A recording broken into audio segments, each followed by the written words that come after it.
Hello and welcome to Essence of Wonder, this week without Gadi Evron. I'm Alan Bond, and with me is Ian. Um, and Ian Stockdale. yeah, right, little brain thing there, forgetting things that I know. Anyway, we're excited to be here with two wonderful guests. We have Djeli Clark and Seanan McGuire joining us. They are both Hugo finalists this year in the novella category. Seanan is a finalist also in the series category for the October Dane books, and in the graphic story category for Ghost Spider Volume 1, Dog Days Are Over. We're so excited to have them with us. We're gonna just bring them right on screen. Welcome, Djeli, and how are you guys doing today? I'm good. We're good. We're good over here. Yeah. Nothing's on fire here. Nothing on fire. That's always That's a a plus. good thing, especially living in the West. You never know if that's going to be true or not. One of the great things about the Hugos every year is being able to read all the wonderful books, and the novella category this year has a lot of strong contenders, and so we're glad to have two of you with us today. We're going to go ahead and do a short interview with Djeli first, and then we're going to do Seanan McGuire, and at whatever order that is, and we're gonna have fun while we're doing it. So, Ian, you got anything to say before we go into those? No, I just want to say I'm very excited about the show because I mean the novella is one of my favorite forms of any fiction, and certainly science fiction and fantasy. And this year's group of nominees is amazing, and it's and I enjoyed the work of both of our guests today, and diving deep into that here is going to be a lot of fun. So. All right. Well, let's go ahead and talk to Djeli for a second. See you in a bit, Seanan. Yeah, we're gonna. Hey guys. Hey. How are you doing? I'm good. What has happened over there? I'm in the air. I see. You're in the air. Yeah, we've got dragons behind us flying. Yeah, we're on new technology since the last time you were on. Yeah. Okay.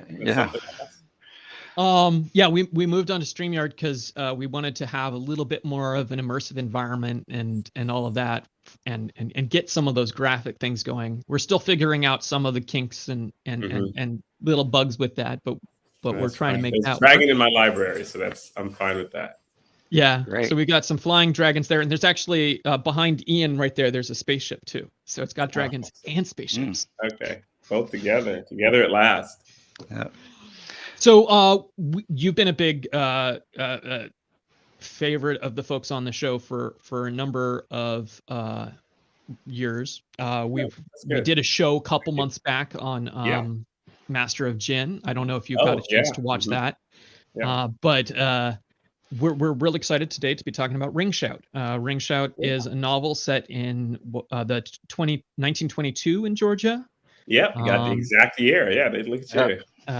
Looking into dealing with the Ku Klux Klan and Birth of a Nation. But taking that in a whole, horror,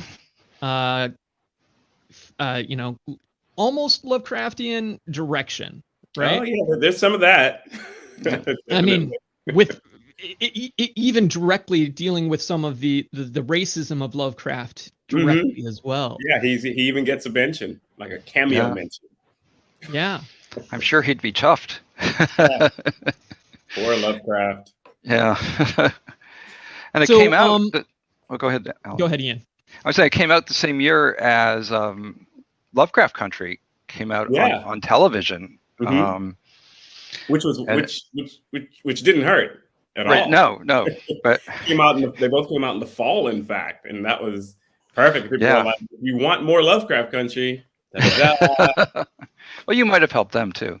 Yeah. Well, I hadn't read Lovecraft Country until I'd heard of it, of course. It's like, oh, I need to read it. And then as soon as somebody says, there's going to be a TV show. Okay, now I really need to read it. But it's still there. And then I see the first trailer. Okay, now I need to read it. Now we're 2 weeks out until the show starts. I need to read it. So I can be that person on Twitter. Yeah, well, that's not exactly what's in the book. And I found that out 2 weeks ago. So that was I did get to read it and I enjoyed it just 2 weeks before the show came out. I enjoyed the show as well. Yeah. And then I noticed also there's a lot of influence from like Madeleine L'Engle and my childhood favorite. A lot of Black American folk stories, really bringing into the story and tying in different aspects from different directions. Who's it? What's it? Yes. Some of my favorite characters. Madeleine L'Engle is like when people ask me who's my childhood fantasy author and of science fiction fantasy that I really loved.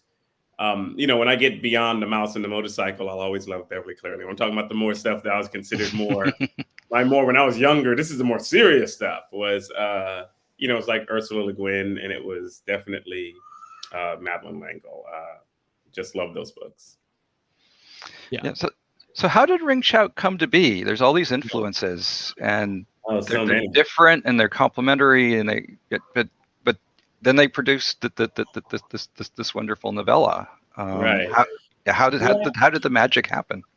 The magic. There's magic happening in my house, by the way. With some floors right now.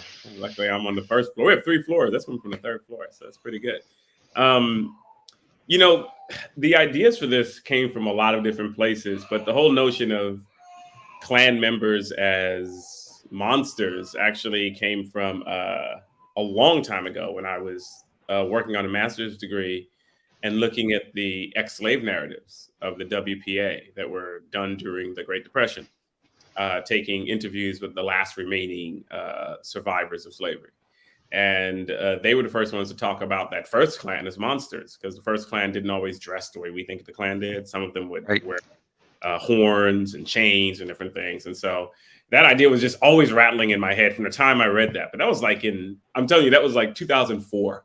So it was a long time ago when I came across that. But, you hold on to something and you said, at some point, that's going to be interesting and useful. And it wasn't until like maybe 2015, 2016, the ideas for Ringshot started percolating in my head because I'd listened to some shouts and the ideas came about, and the notion of the clan of monsters remained central there. And everything just started falling into place, right? The folklore, the swords, everything else. And I came up with a story that I thought had so much going on. I was like, this is going to be weird. People are going to be like, what?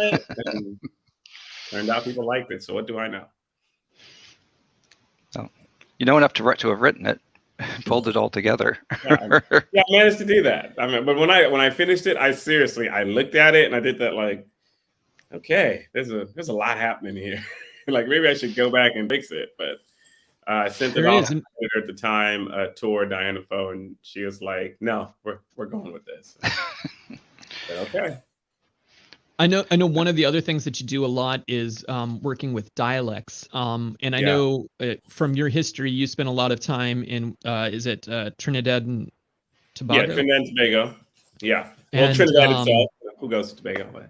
That's the other island. People go there for vacation, but I've only been to Tobago like twice in my life. But my earliest years, I was born in the U.S., but I got sent back for like 5-6 years to Trinidad, where I lived. So did that experience living there for 5-6 years influence some of the dialects that you brought into the book, or?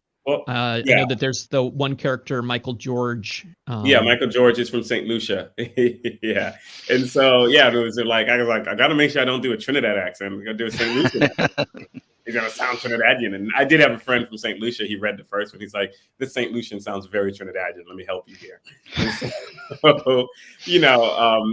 So certainly I always like bringing in some of this Caribbean my Caribbean heritage, but the story itself also is really influenced by the fact that, most of my life I grew up in the American South in Texas, and it was pulling on cultures that I participated in, was a part of, an African American Southern culture, and listening to stories and folklore and just people I know, and just kind of putting that all together. And I like bridging it, right? I like there's a little Caribbean in here, there's a little Southern. It's like me in some ways. And Very, I very also real. like being able to bring in the Gullah Geechee language, right? Even though that's from the Carolinas, mostly people think of it Carolinas and the Georgia coast, but I definitely wanted to bring that in because I think it's so it has this central meaning in African American history when we think of cultural and language retentions and ideas of folklore. I think Gullah Geechee is there's just so much there. It seemed like necessary for my discussion. I couldn't have imagined focusing on anything else but that to tell this story.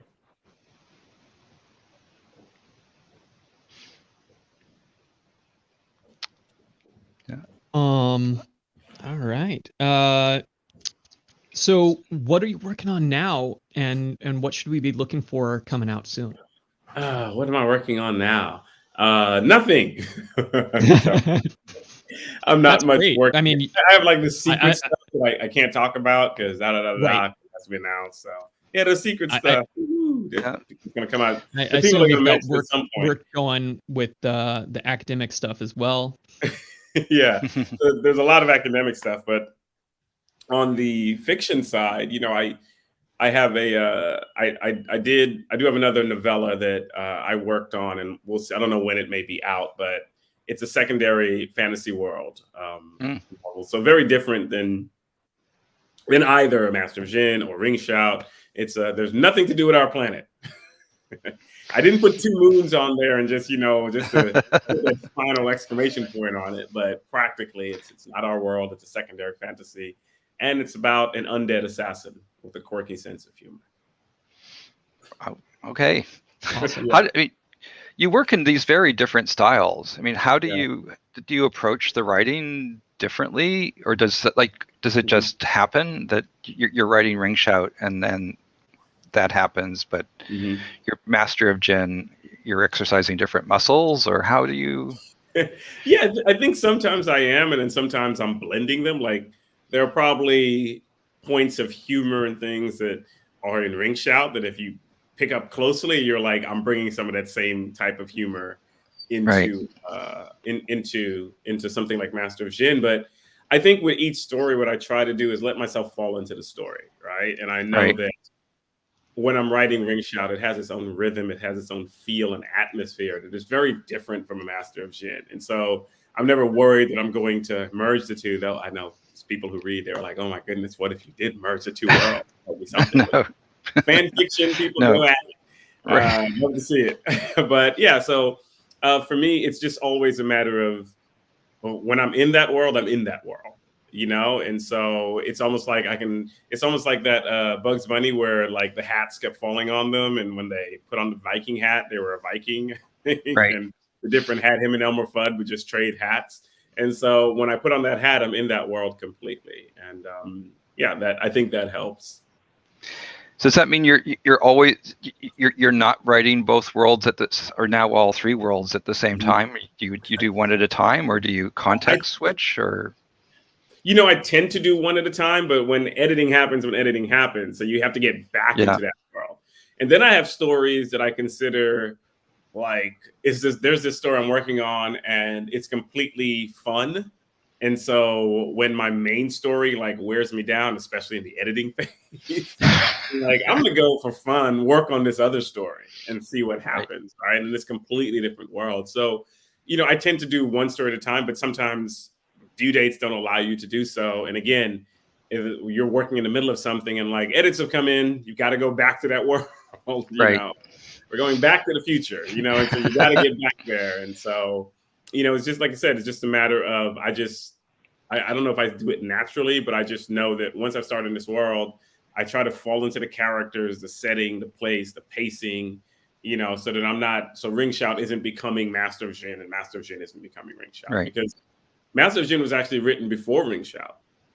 I finished it before Ringshot, but it being a novel, it had a lot more editing to go through. It had a lot of things. And so in between Ringshot, in between editing Ringshot, Master of Jin would, hey, I'm here, I'm popping up need to do some things with me, like several times. And so just it was just a matter of doing so. Yeah. Yeah. I know one thing that's true in both Ringshot and Master of Jin is that you have some really strong female characters. And in Ringshot with Maurice and Chef and Sadie, yeah. you got really strong, different personalities with very different life experiences, and you've done a good job of fleshing them out. Can you tell me what it really takes for you to get into the head of your female characters and how you come up with their motivations? Yeah, I mean, you know, in some ways, I think of the Twilight Zone where everyone there's a clown, there's a soldier, I think, and a ballerina, and I can't remember. I think a hobo, quote unquote hobo at the time, and they're in a can, and you realize at the end, oh, they're toys, right? But they were also archetypes, and so there's a way that when I create characters, I try to make them distinct from each other so that we don't meld together. Just not like, oh, they're really plain and they seem like they're really similar. No, there are these distinct differences. So I do that in my own mind, right? And I guess I think about how I think of when I meet people. Like I'm looking at the two of you right now. If I made characters, to me, you would, I don't know enough about you, but I would make you like, distinct people. And so I try to make people distinct. And then I like seeing what happens when those people have to work together, right? And how does that work out? And one of the things I like with Sadie, Chef, and Maurice was that they are three different people, and yet they have to work together. And so that doesn't mean like, oh, everything works out fine. Sometimes they're bantering, they're arguing. Sometimes they're agreeing. You never know what it's going to be like. And I think I've always liked that dynamic in writing within shows that I watch. I like when 2, 3, 4 unlikely people are brought together and they've got to figure out how to work together, in order to survive, even if they at times may not like each other. And I think, heck, a lot of friendships are like that, aren't they? Yeah. And certainly family. Right. Those folks you can't choose who are with you anyway. And so, yeah. So, I think doing so helps me keep them. I always think of them as these, like going back to that Twilight Zone, I'm thinking of these distinct figures who have their own lives. I think of them having their own backstories. And I think, how are they going to react? And so sometimes if I have Maurice or Sadie talking, I'll think like, no, Sadie has to react this way. If she didn't, she's not Sadie, right? She would sound more like Maurice, or Chef reacts in this way. And so, I think that way they maintain their distinctness. And I think that I think of them as more fleshed out individuals that way. I saw an animal for a second. Can you bring that animal back up into frame? There's a rambunctious Boston Terrier who is hanging out on the fringes of my world. See? Yeah, he wants to come up here. All right. Awesome. Well, thank you. We're going to transition now, I think, to talking to Seanan for a bit, and then we'll bring you back up and have a roundtable.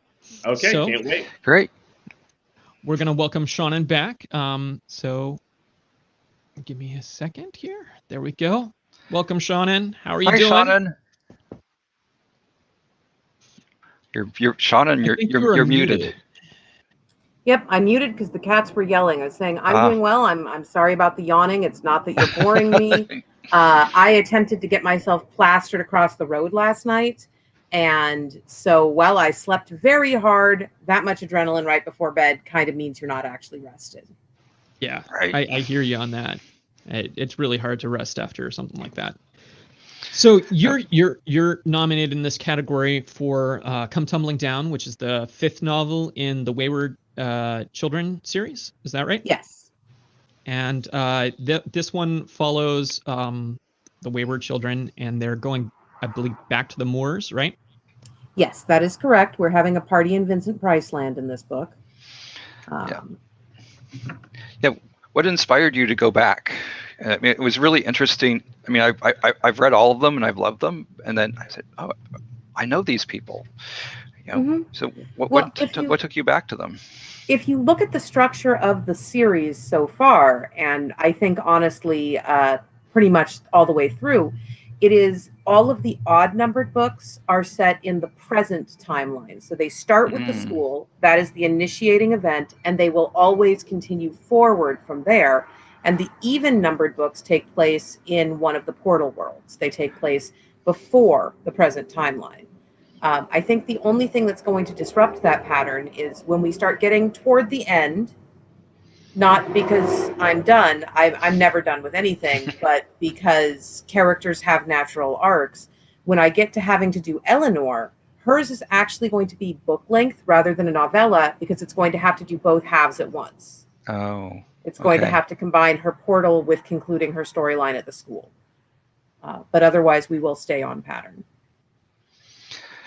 How has the series evolved as you've written it? Have you learned about the world, the portal worlds, and the characters, and does that like cause you to change your vision for the series and to do things differently? I mean, one, it became a series since when Tor.com said, "Hey, do you want to write us a novella?" They just said, "A novella. Would you like to write us a novella?" And I said, "Yes, but only if you don't tell me what to do." And so they didn't. And so I went off and did this weird boarding school thing. And then people actually liked it, which is always nice. And so they let me just keep going. And it's also nice when my not finishing anything is satisfactory to other people. So it being allowed to be a series, it wanted to be a series, but being able to actually stop and think about that. The pattern I just described with the odds and evens developed as we went on. That was not pre-planned. Once we hit book 4 and the pattern was holding, then it became this is how we're going to go forward. This is standard. And you always learn more about people by spending time with them. The thing that's kind of been the biggest surprise for me in one of those, sometimes I have too much faith in humanity, is how much certain characters have resonated with people for just being the only exemplars of their type in that space. You know, there are quite a few people in those books that I really couldn't kill if I wanted to, which always starts to grate on me after a while because I'm a murder bunny. Because you can kill, this is going to sound terrible, but if you want to write a science fiction book where you mow down 150 straight white dudes, there are so many straight white dudes in the greater genre of science fiction, even being published right now today, that those 150 aren't even 0.1%. On the other hand, if you take a series with a cast like the Wayward Children books and you kill Jack, you have just killed literally the only lesbian with diagnosed OCD in all of modern science fiction. That's not okay. You can't take out 100% of a character type. So I didn't realize how many of those I was working with because they're just people. Right. Yeah, I mean, I found it fascinating how you went and revisited Jack and Jill and their world and where they came from. And I could legitimately do a whole series that was just hanging out in the moors, and then people would kill me because they don't want to spend all their time in the moors, but I love it there. It is a trifle dark. You mentioned the Vincent Price-ness of it. What influences did you take other than just Vincent Price to build up the moors and that setting? I mean, really, Vincent Price was the big one. I was a kid in the 1980s, so we had basic broadcast cable, the stuff you don't have to pay for, and all of the local access stations would show the 1950s and 60s horror movies at night because they didn't have to pay for those either. So Vincent Price was the storyteller of my childhood, and his particular version of the Gothic horror, that world where it's dark and it's dingy, but the threats are fairly straightforward. You never have a jigsaw kidnapping you and locking you in a dungeon full of puzzles. That's just not what we do. That was very much my horror aesthetic. And between him and early Stephen King, I very much locked in on that B grade kind of aesthetic. And the thing that's best about those, about anything that you would call a B grade movie, is commitment. There is an absolutely terrible, it's awful, I cannot recommend it on any level, 1980s science fiction movie called Killer Clowns from Outer Space. It's about killer clowns that come down from outer space, and they have cotton candy guns, and they will shoot you with a cotton candy gun that wraps you in a cocoon and transforms you into a killer clown. There is no redeeming value to this movie, but it is still great fun because everyone who is in it 100% commits. When I say a clown from space tries to shoot you with a cotton candy gun that will submit you to horrific body transformation, that sounds ludicrous. We laugh. But if that clown were actually standing behind you, you would scream and run away. And that's what makes a good horror setting, is that level of commitment to, it doesn't matter that the giant murder carrot is silly. The giant murder carrot has a knife. You're going to scream and run and then think about how silly that was later. Absolutely. Yeah. Absolutely. So you mentioned the school, and that's obviously fundamental. Where were your inspirations for the schools? There's so many places. There's so many schools in literature that you could draw inspiration from. Were there any particular sources for you? St. Trinian's and the X-Men. Both St. Trinian's and the X-Men are essentially combat training centers. The kids at Trinian's are not officially going out to be mutant soldiers to try to protect their species, but they are terrifying hellions who will beat the crap out of you with a lacrosse stick. And then, of course, Professor X is just straight up teaching his teenagers how to do murder. Eleanor is not teaching her kids how to do murder, but she is teaching them that same sort of coexistence with a world that is incapable of accepting them as they are. Right. Yeah. So with that, it sort of made me think of the Miss Peregrine School as well. Does that have any bearing in here? No. No. I heard about Miss Peregrine School. I hadn't read them when I wrote the first book, and then I went and saw the movie with one of my editors while I was in New York. And the best thing about that was the popcorn. I really enjoyed the popcorn at that particular theater. It was this little theater actually in central New Jersey, and they had real butter, and that is my best association with that film. Okay. So, Ian, you were about to say something. I can go. Go ahead, Alan. Yeah. So, you're nominated in a couple other categories. You've been nominated in the series category before. I know you have strong feels about that category. I do. But with Ghost Spider, how was it working in a graphic novel format? And I know you've done that a couple times, but specifically here, how was that working with Gwen Stacy and all of those characters? So my sudden distraction is that a wasp has come to visit, and I am trying to make sure it does not land on me. Working for Marvel was and is still a lifelong dream. Gwen Stacy was one of the first times I got to see myself in a comic, because she was a smart little blonde kid who liked math and science. She could keep up intellectually with Peter Parker, and she had no superpowers. So she's on the chopping block. The original death of Gwen Stacy broke my heart so much that I walked away from Spider-Man for more than a decade. I just wanted nothing to do with it, because how could you? And I was too young at the time to understand fridging. It was a shocking death because I didn't yet fully comprehend that the place of a superhero's girlfriend in most mainstream comics is to die. So when they brought her back, I actually would not allow myself to hope for a while that she would stay. I definitely never thought I'd get to write for her. When I got the call from the Spider office and they said, "So we were wondering, would you like to write Gwen?" I must have responded both positively and professionally, because they gave me the job. I don't remember. I didn't hear anything for an hour. There was no sound in the world but this weird ringing noise. Whole thing. So my editor at Marvel, Devin Lewis, was a delight. Our entire team on that book was just wonderful. Really sweet people. I enjoyed the process immensely. Working in any kind of licensed IP is a little bit like hanging out in the sausage factory. You know the whole time that you won't own what you make. You understand that you are subject to editorial approval in a way that just is not the case with something that you own. And you have to accept those things. And I did accept those things. I got to say, I'm up for 3 Hugos this year. I still desperately want to win Best Series. We've talked before about my strong feelings on that. But the global panorama we're currently in the middle of which is just a nightmare horror show that we're all living through on a daily basis, took out about the bottom half of the comics mid-list. If you didn't have Batman level sales, you got canceled because they weren't shipping, they couldn't afford to keep paying artists.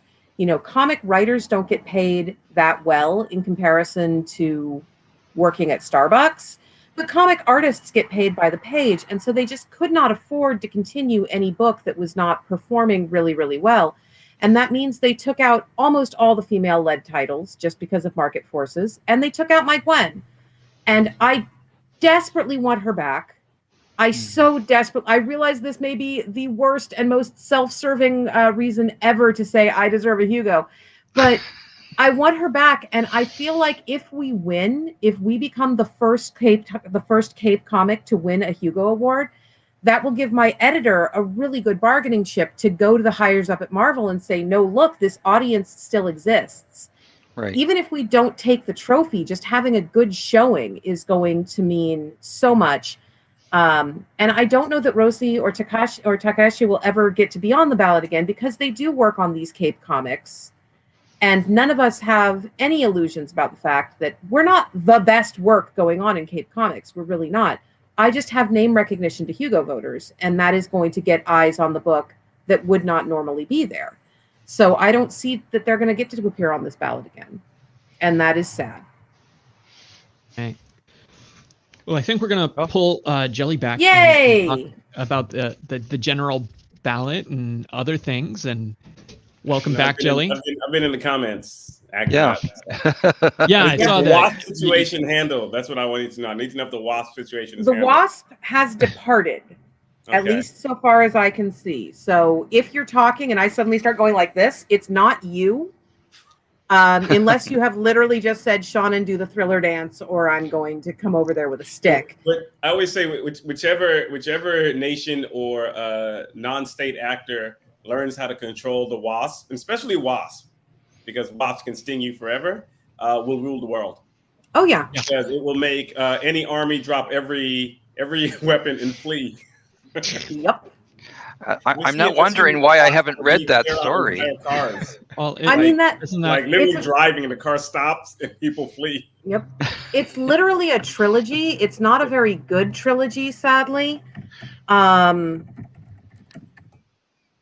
Is it one of these movies? Because you said you're an 80s kids. Is it one of the movies from the 80s and 70s we grew up with where animals attack? There were a lot of those. No, it is weirdly not. Okay. It basically it's about psychic wasps, sort of. Okay. They are in the deep jungle because that's always where people want to put horrifying wasps, because that's where most of them are. Yeah. And they are ovipositing wasps, so they implant their eggs in you. But the larvae, when they hatch, have a mild psychic field that keeps you from noticing. Okay. So you can literally have wasps growing all over you like buboes and just not notice. And as soon as they come into contact with humanity and figure out that we make good hosts, they eat us all. Yeah. That's yep. When I think of wasps, I always think of Chicago Shadowrun, with the wasp spirits and the toxic shamans. So that's my association with wasps. There's a meme that has like a bee and it says bee pollinates plants, contributes to the ecosystem, all of these things, and it will sting you once and likely die. Wasp will sting you over and over again. It's just an asshole, right? Oh, yeah. I mean, the one I like is honeybee, buzz. Oh, yeah. You do, you little guy. Bumblebee, bump. Oh, who's sweet? Who needs some help? Wasp. I'll see you in hell, motherfucker. Not if I see you there first. I've seen that one before. Yeah. I trapped a paper wasp nest under a glass bowl once, and just left it there. And the wasps were still there a year later, surviving inside that bowl. They had managed to survive an entire year inside that bowl. They remember you? That would be the worst. They're not going to be happy when they get out. But I was like, eventually they've got to die sometime. But no. No, really no. Yeah. But Well, wasps yeah. are good and important, and they actually sure. do really necessary things. I like wasps. I'm sitting outside, so if they come over here, it's my own damn fault. Yeah. For me, it was just they were right by my back door. That was the only reason I didn't want them there. Mm-hmm. Have you ever made eye contact with a tarantula hawk? Okay. No. They are one of the largest wasps in the world, and if you I don't actually look one in the want eyes, those. you can see cognition. It's upsetting. Like that's alien intelligence. You look that in the No. eye, and it's looking No. back. A wasp might let them show up and say, "That's a nice home you have. Real nice." All But right. anyway, So transitioning away from wasps and back to Aw. Hugo. we can talk about 80s movies like Killer Clowns yeah. from Outer Space. I remember that. And Critters. And Yeah. Critters. I love the Critters movies The so Critters, much. first one, Critters. So I was gonna marry Bradley from Critters for years. I was so glad when Scott Grimes got hired on the Orville so I could update my mental image of the guy I was helplessly in love with for the longest time and no longer had to feel creepy. But yeah, Critters and Critters 2 are both astonishingly good. They hold up really well because of the practical effects. Do you remember the stuff? I remember the stuff. Yep. It was Frozen freakish yogurt or whatever. will eat you. Yeah. I knew that. Those were, all the Intuitively. time. I think like right after I saw Critters, I saw Evil Dead 2 for the first time as well. Oh, you lucky. It was all of those things. You skipped the first one, I assume. I didn't see the first one. My friend had. And when I saw the second one, well, then I was like, okay, I'm hooked. Yeah. That was a big movie for my group of friends growing up, watching the Evil Dead movies, in a marathon, on a regular basis. The first one is so different from the other ones, but yeah. Mm-hmm. Okay, so I have to ask then, have you seen Evil Dead the musical? I have not seen the musical. I did watch the new series that they made. It's not nearly as good. No, the series is horrible. Too much. The musical is fantastic. They set up a splatter zone. I was about to say, you need that. Yep, and they commit fully and completely to the fact that they are Evil Dead the musical. The scene from Evil Dead 2 that always registers me is that one woman swallowed an eye. That is not in the musical. The witch's eye, it flew into. I was like, oh my god! And that I don't know why that always sticks with me. She swallowed an eye, an evil demonic eye. I hope they bring that into the musical sometime. They do have the evil Kandarian moose and the tree rape. Oh yeah, that was from the first one. Yeah. Yep. Yeah. Evil Dead horror. Both your novellas were in the horror genre. I don't know.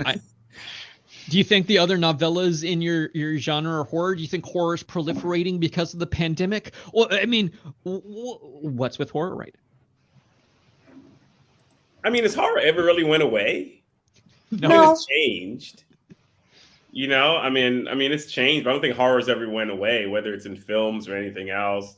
I mean, yeah, horror has changed in films a lot from when I was like, what we're talking about in the 80s. Now it's like things jump out and they frighten you. And those kinds of things. That's the horror now a lot. But, I don't know if it's ever gone away. I think it's a way that it's both entertaining. It's also how we talk about trauma. It's a way we can talk about issues of trauma in real life and what have you. And so I think horror is one of those genres that I think is just remained for a long time. Yeah.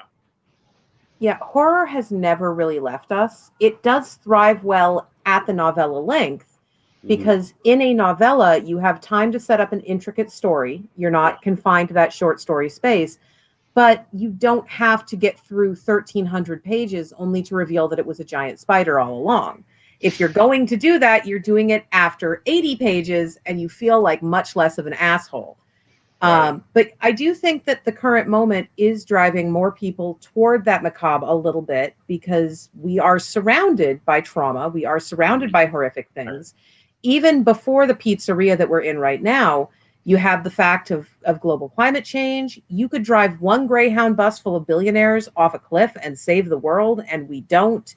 Systemic oppression, all this other stuff. We are under so much psychic pressure all the freaking time. Of course, we're starting to trend a little more toward the horrific. Right. But you know, it also is kind of telling that a lot of us, if you look at the ages of the people that are writing this stuff, there are a lot of 80s kids.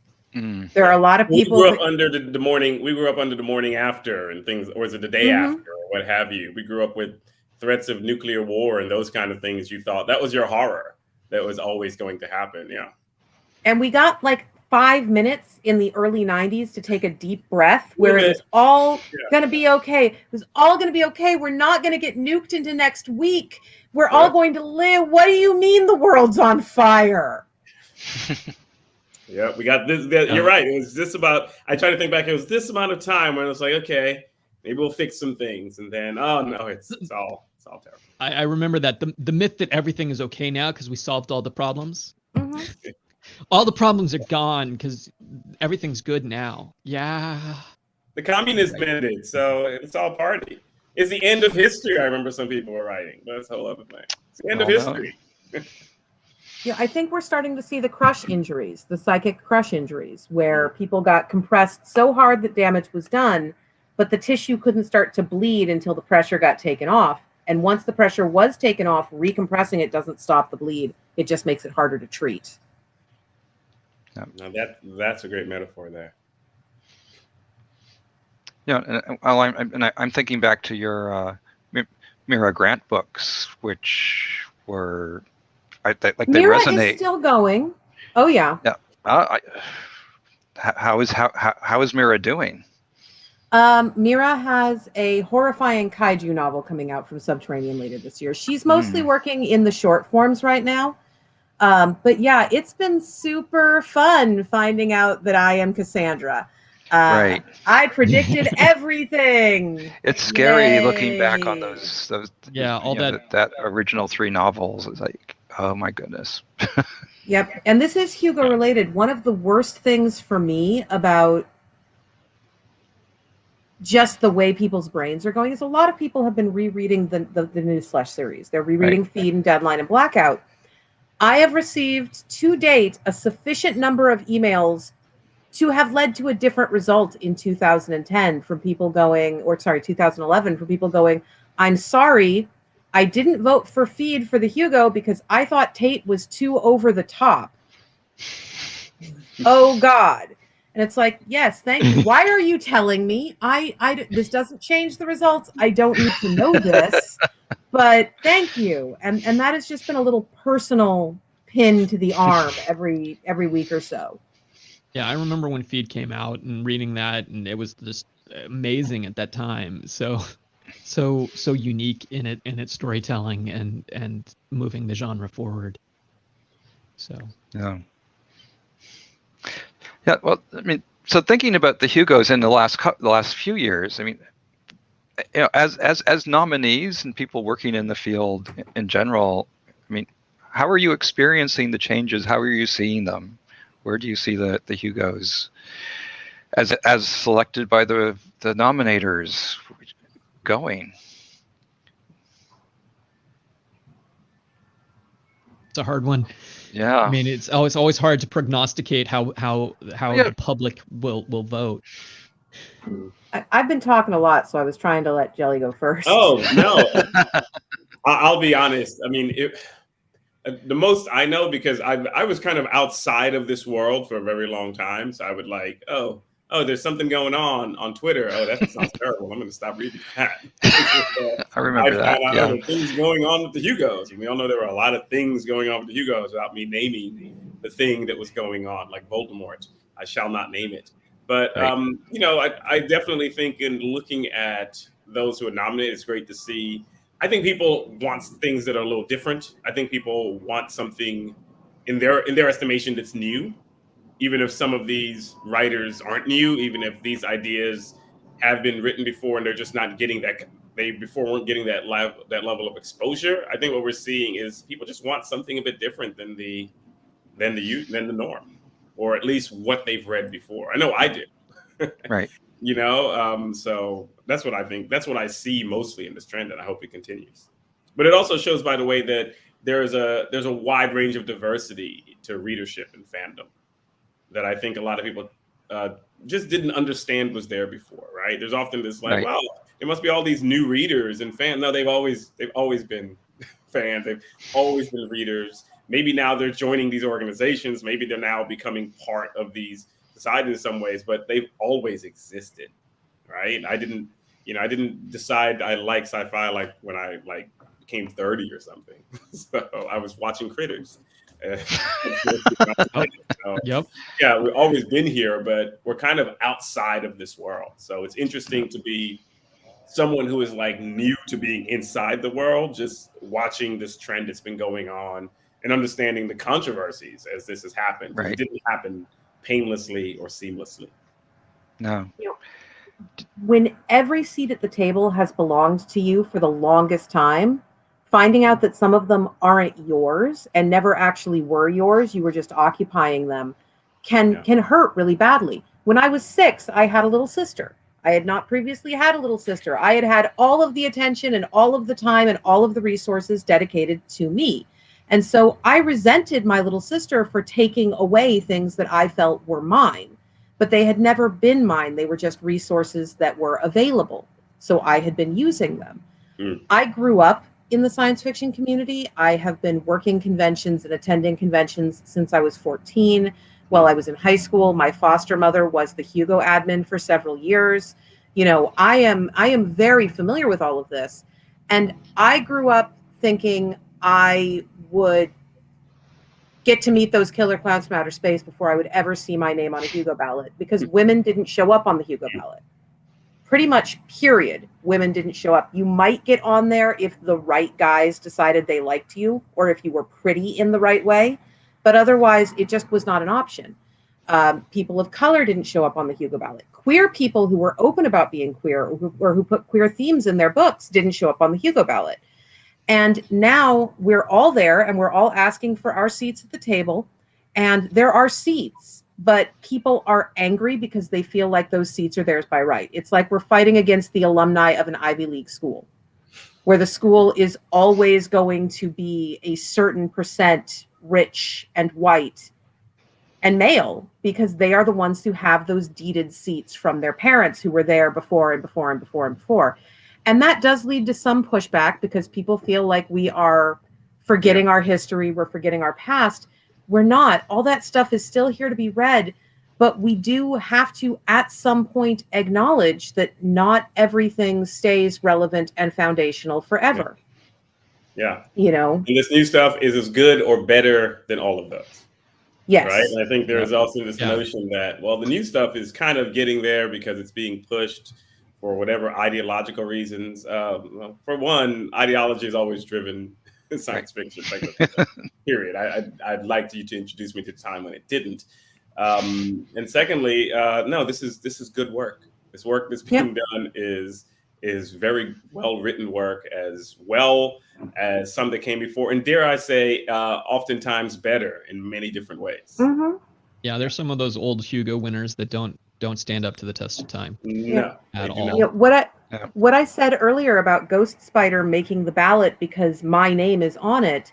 My name got Hugo nominators to read the book. It did not magically make it the single best Cape comic of its year.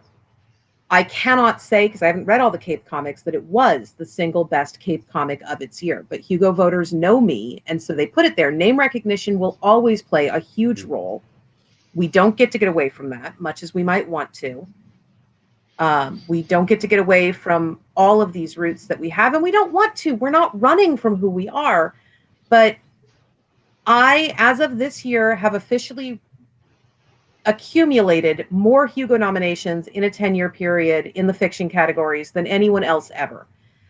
This also means I have accumulated more losses in that period than anyone else ever. So, you know, go team! Woo! But despite doing this, I have never read Tolkien. And there are people who will flat out tell you that means I'm not a science fiction or fantasy fan. But I read The Stand and Watership Down when I was very, very young, and both of those books were heavily influenced by Tolkien. So I got the themes and the references without needing the source material. By the time I tried to go back and read the source material, I was so far beyond it that it was boring and I couldn't access it. I don't read books without women. I can't. There's just no place for me there. And I think that we are seeing... we are seeing more and more. I don't read books that say I don't get to exist, whether it is cultural, ethnic, gender, sexuality. We want to see ourselves in the fiction that we're consuming, and that's going to keep changing the makeup of the Hugo ballot. Yeah, it is. I think that's, exactly well spoken, because I'm seeing that often in speculative fiction. I said, when I grew up, I read a lot of things and I had to imagine myself in there or someone who looked like me. I was like, oh, Swarthy, I'm there, or something of the sort. I had to read a whole lot of Dark Elves and try to swallow down what exactly that means. When I was younger, I said, there are generations now who are reading. Why do they don't want to do all of that? They're not going to. They're not going to put up with it. And they don't have to, right? Like when I would write about Lovecraft, I said, you don't have to read Lovecraft to get Lovecraftian themes. You can go watch Buffy, right? If you want to. You don't have to go back to the source material. You can go read Marvel Comics and see all-consuming, world-devouring Galactus, and you've got the themes of Lovecraft. And you'll get a better story. Project yourself, and you won't have to deal with some of the problems. Yeah, if you, and I'll say nobody's owed to do that. If people think like you're owed, no, nobody has to do that. They just have to die and pay taxes. That's it. They don't have to do anything else. If they don't want to read those things, they never have to, and they will still understand the material and create wonderful things without ever having read it. So yeah. Well, so speaking about reading other people's work, with what you just said there, yeah. We've got a lot of stuff on the Hugo ballot beyond the categories that you guys are in. What are some of the works that are on the ballot that you are really excited about that you're not competing with? I'm not competing with. That's great. Okay, so The Pill by Meg Elison is talking again about never getting to see yourself. Stephen King is my favorite author. I had to put his most recent short story collection under the bed, because every single story had the grotesque fat woman as this inhuman caricature. There was a little boy in one of them, and his butt bounced like the butt of a fat woman, and that's supposed to make him repugnant. The Pill is basically genuinely glorifying obesity in the way that they say that we're doing every time we introduce a size 12 character who doesn't hate herself.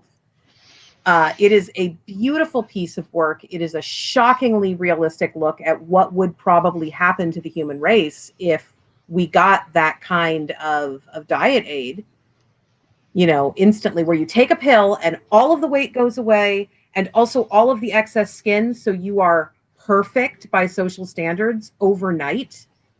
And it kills something like, it might be as much as 20%. But I think it's closer to, is it 20? I think it's 20. Okay, so it kills 1 person in 5 who takes it. I know very few people, myself included, who wouldn't take the pill just because it would make life easier. Because the world is built for skinny people. Clothes are made for skinny people. And so to have this story, it's a very brave story. It's a very honest story. And it's just glorious. I love it so much. Meg did such good work there. Yeah, on that, speaking of The Stand, I think Meg took a lot of influence from that as well in some of their of her other writing. Yeah, Meg and I scream at each other about The Stand all the time.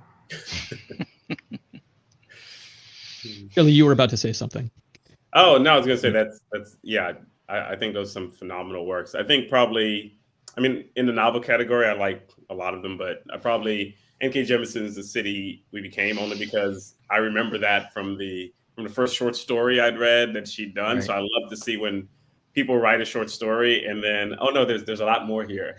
There's an entire world around this. And as a one-time New Yorker, it was also just fun to read this story and get the different personalities and the different geographies, how geography is used. And it's also, quote unquote, it has its own FU to Lovecraft.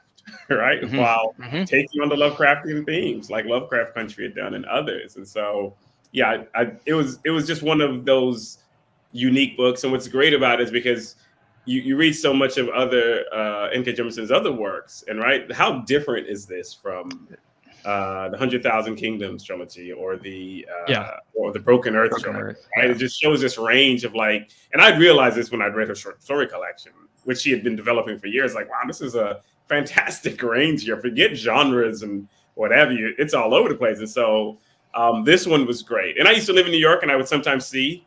I was in the parts of New York where I would live, and so I just imagine her walking around Brooklyn, these places, and like how she does Staten Island as a person who used to live in Staten Island, the land of Wu-Tang, Shaolin. It's like it was just perfection. So I really enjoyed that story for a lot of reasons. And talk about deciding I'm going to stick it every metaphor you can possibly think, to all from gentrification to toxic masculinity to everything you can think of, is she manages to fit into that story and still keep it this entertaining and terrifying story in many ways. Yeah. You don't feel like you've been lectured. You've just read something that made you better.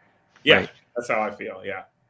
So, and I know you've been waiting for this up in the top corner. Best dramatic production performance, long form. You were trying to get this answer. I am all in behind Eurovision, The Story of Fire Saga. It is the stealth genre film of the year.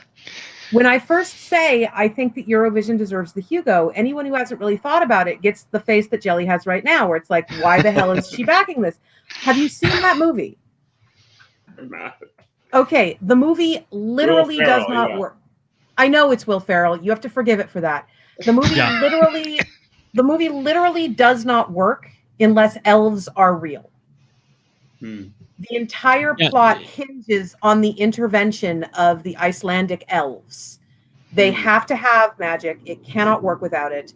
Both elves and vengeful ghosts are real things. Also, it is an alternate history film because in the movie, Glasgow is hosting Eurovision, which implies that Scotland has split off from the United Kingdom because no one votes for Britain, ever.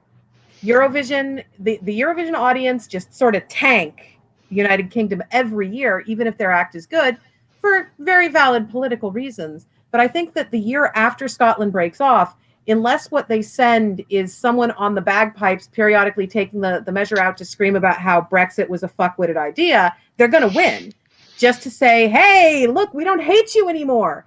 It is absolutely a genre movie. It is also, I really like things that are good-spirited. You know, I think it's why Ted Lasso has been such a phenomenon. I like things that just want you to be happy for like 5 minutes, especially right now, because we're living in hell, she says in her beautiful bucolic green yard. But still, you know, the world is not okay. Eurovision, The Story of Fire Saga presents a place where the world kind of is okay for like 10 minutes. And is really culturally kind to Iceland. Like, it's accurate. You can tell that they got Eurovision, which is kind of a ridiculous science fiction concept to begin with. We had Catherine Valenti's space opera on the best novel category last year, which is one of my favorite books of the last 5 years. And it sadly did not win. I would love to see Eurovision take home a Hugo by proxy this year. Go Fire Saga. Come on. Underdog I know it's in the stories top 3 of my choices for that category as well. Yeah, I see Tenet is in there. Huh, that's interesting. Yeah. As I said earlier, my vote is for Palm Springs, but the only time I have ever gotten mad at somebody for the way that they were voting for the Hugos was when I was in the lobby in San Antonio and a woman walked up to me and said, "You're Mira Grant, aren't you?" And I said, "Yes, I am." And she says, "I didn't vote for you," and walks away. and that was just like, that's why, peculiar. Why did I need to, did I pee on your breakfast at some point? Like, was there a urine incident? What's going on? Why did I need that information? That is the only time I have been mad at somebody for the way that they voted. Yep. All right. Well, we are coming close to the end of our time. So I just wanted to ask really quickly if either of you have anything that's coming up in the near future that you wanted to promote. And the answer can be no, that everything's good and we're happy. Just the stuff I got out now. Master of Jin, it's out. Came out in May. Came out in Britain in I can't remember when, maybe like October or something. No, not pardon me. It's not even October yet. I can't remember, in August. Yep.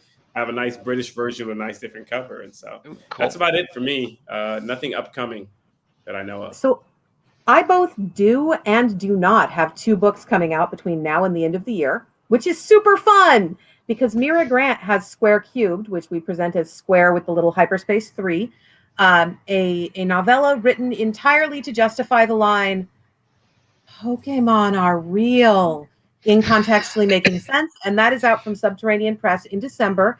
And then A. Deborah Baker, which is my other current alter ego, has Along the Saltwise Sea coming out in October, which is the second book in the Up and Under books.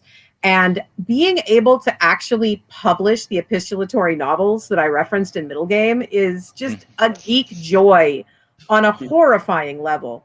And then in January, we get Where the Drowned Girls Go, which is the next of the Wayward Children books, because I have no chill.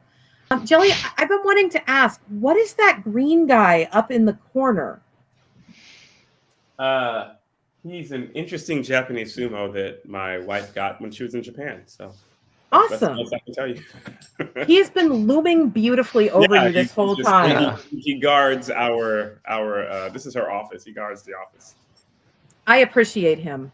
Tell your wife she has amazing taste. Thank you. I will tell her. Yeah. All right.